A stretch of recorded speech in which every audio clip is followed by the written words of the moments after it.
just kind of push it away because I don't want to feel it. So I was really fortunate when I started my recovery, that I now call my recovery from nice guy syndrome. I didn't know what it was at that time. All I know is I had acted out. I'd sexually acted out in my second marriage, and my wife found out after the fact, after I'd already quit doing it, but she found out, and she was justifiably upset. And she said, everybody thinks you're a nice guy, but you're not. I can't trust you. You're passive aggressive. You have secrets, and I really did think I was a nice guy. And I thought, I'm such a nice guy. Nobody should ever get mad at me because I'm a nice guy. And she said, I'm going to leave you if you don't go get help.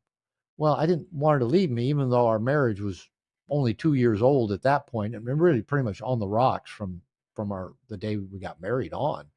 And but I didn't want it to end. It was my second marriage. I loved her. She was beautiful. I wanted it to work out. So she said, "You're a sex addict." And so I went to a 12-step group for sex addicts. Quickly found out I wasn't having enough sex to be a sex addict. But the beauty of it was all guys, all men.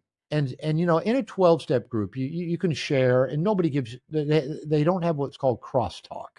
Nobody gives you advice, nobody tells you what to do. They just say thank you for sharing, and then they share their story. And that's how you learn to relate. Oh, that I don't think that guy's bad, so maybe I'm not bad either. So in this 12-step group for sex addicts, there were guys in there that probably had already been in jail or were on their way to jail for their sexual acting out. It's hardcore stuff. Mm.